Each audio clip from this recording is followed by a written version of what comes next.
करके अपने सभी नेताओं का, और आज के बाद ये जो स्थान बना है पीडीए भवन के नाम से जाना जाएगा,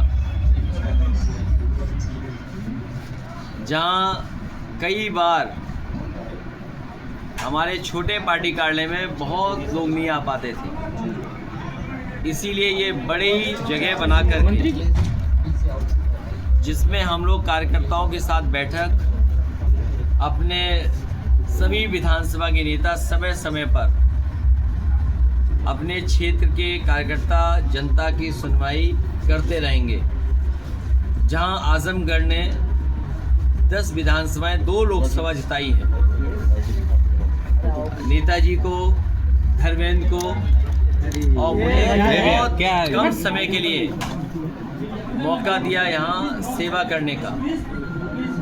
हम आजमगढ़ की जनता को और खासकर पूर्वांचल की जनता को भरोसा दिलाना चाहते हैं, जो विकास की गति समाजवादी सरकार में शुरू हुई थी, उस विकास के रास्ते को और आगे ले जाने का काम करेंगे।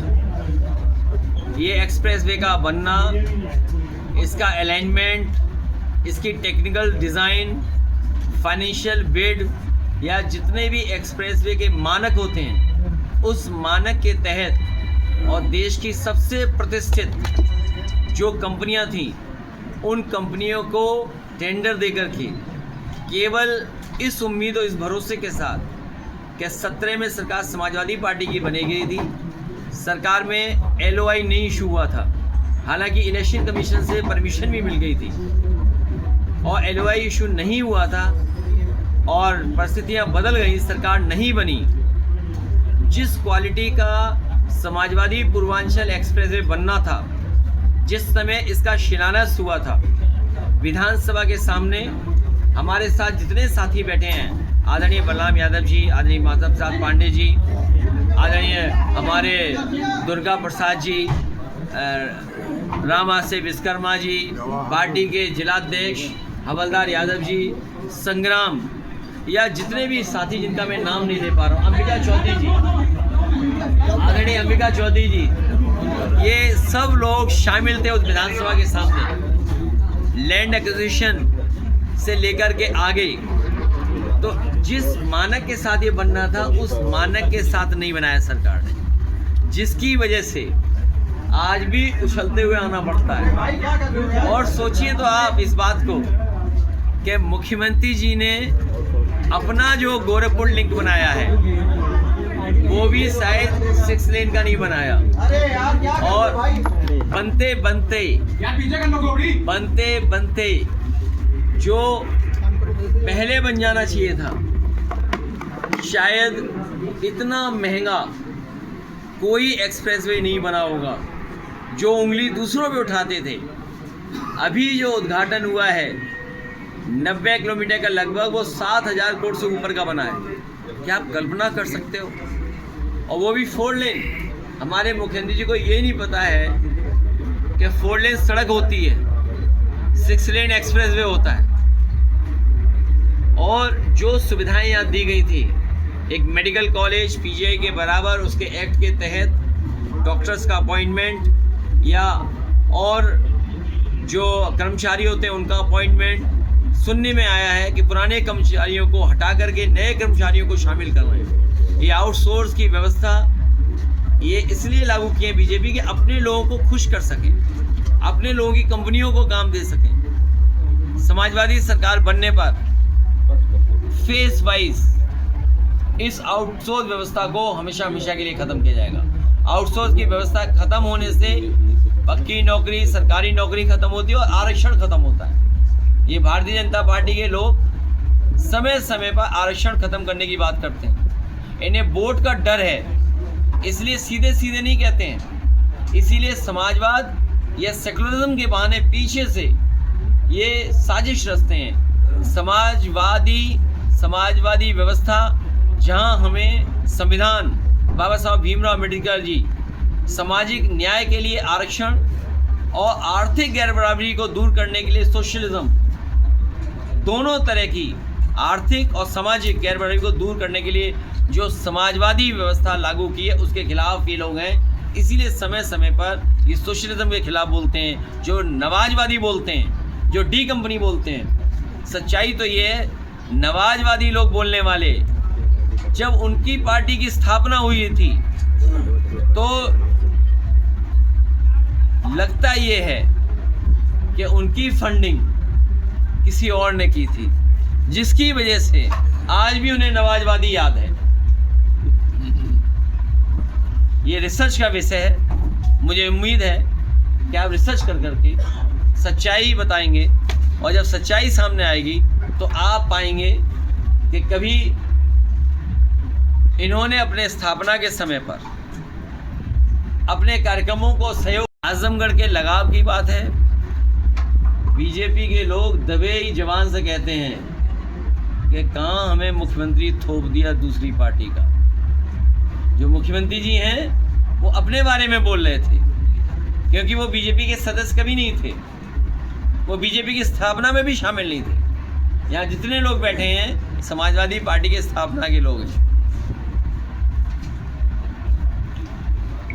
सर, आज आप आजमगढ़ में आए हैं, इतना जो पूर्वांचल का एक भव्य कार्यालय का उद्घाटन किया और मंच से आपने पीडीए भवन का नाम भी रख दिया, तो सर इसको लेकर बहुत से लोगों के बहुत सुझाव थे। पीडीए भवन में जहां आजमगढ़ के जितने भी महापुरुष हुए हैं, जिन्होंने समय समय पर आजमगढ़ और समाज को दिशा दी है, उन सभी लोगों को याद करते हुए पेंटिंग के रूप में या उनके प्रतिमा के रूप में इस पीडीए भवन में, इस पीडीए परिसर में उनको भी सम्मान देने का काम हम लोग करेंगे। हुआ था ओम प्रकाश राजभर, उसको लेकर ओम प्रकाश राजभर भी कंफ्यूज दिखाई दे रहे हैं और लोग भी कंफ्यूज। इसका मतलब क्या है? किसका? ओम प्रकाश राजभर, ओपी रातभर जो आपने बोला था। ये बहुत महत्वपूर्ण सवाल आपने पूछा है। इसको जानने के लिए आपको एक कलम और कागज उठाना पड़ेगा और थोड़ा अपनी ही खबरों को दोबारा देखना और पढ़ना पड़ेगा। जैसे उदाहरण के लिए आपके गोरखपुर के बगल के ज़िले में एक एमएलसी कूटे गए, एक आईएएस जो मुख्यमंत्री के बहुत खासम खास थे, जिन्हें जिम्मेदारी थी इंसेंटिव दिया जाए, वो इंसेंटिव नहीं मांग रहे थे, कमीशन मांग रहे थे। तो ये नए तरह की व्यवस्था है जहां इंसेंटिव ही कमीशन है। और कभी कभी ओसीएम ने डीसीएम के पत्र देखे, उन पर कोई कार्रवाई नहीं की। कलम उठाएं, कागज उठाएं और देखिए उनके अधिकारी कैसे परेशान हैं। पहले यहाँ ट्रांसफ़र, फिर यहाँ ट्रांसफ़र, फिर यहाँ ट्रांसफ़र, फिर यहाँ ट्रांसफ़र। ये उजाले में नहीं होती। प्रदेश कैबिनेट ने बड़ा निर्णय लिया है और जेपीएनआईसी को एनडीए के हैंडओवर कर दिया है। जो कमेटी थी उसको भी भंग कर दिया है। आज भी कैबिनेट में निर्णय लिया है। ये किसको दे दिया है? एनडीए को। वो एनडीए को इसलिए दिया होगा कि समाजवादी पार्टी को लेना आसान हो। सर, जिस तरह बहन जी आपको, क्योंकि आपको कोई संस्था तो चाहिए होगी, क्योंकि आपने पहले कोई कार्रवाई की होगी जिसके तहत आप कुछ कार्रवाई नहीं कर सकते हैं। इसलिए एनडीए को देने से अब आसानी से बेचा जा सकता है, दिया जा सकता है। इसलिए मुझे खुशी है इस बात की। अब एनडीए को जब दे दिया गया है जेपीएनआईसी चलाने के लिए, एनडीए का काम है कंस्ट्रक्शन करने का, नक्शे पास करने का, चलाने का नहीं है। जिस तरीके से उन्होंने और चीज़ें बेची हैं या और चीज़ें चलाने के लिए दी हैं, मैंने उदाहरण के लिए कहा था कि लखनऊ में जो सबसे बेहतरीन और शायद देश का one of the best market space जो क्रिएट किया था, वो बीजेपी की सरकार बनते ही बेच दिया गया था। जो प्लासियो मॉल है वो एलडीए का बनाया हुआ था। इसी तरह बहुत सारे और प्रोजेक्ट बने थे जो दूसरे विभाग ने बनाए थे, लेकिन इस सरकार ने बेच दिए थे। मुझे लगता है एलडीए में जाने के बाद रास्ता आसान हो जाएगा। इटावा वाली घटना को लेकर भैया क्या कहेंगे? काफी जिस तरह तूल बहन पकड़ जी रहा आपको है ये जन्मदिन की मामला। बधाई दे रही है इनकी सर। के इटावा में जिस तरीके से कथावाचक के साथ अपमान हुआ, उसको लेकर जिस तरीके से आपने उनको बुलाकर सम्मान दिया पार्टी कार्यालय में, जिस तरीके से अपमान किया जा रहा है जाति विशेष के खिलाफ।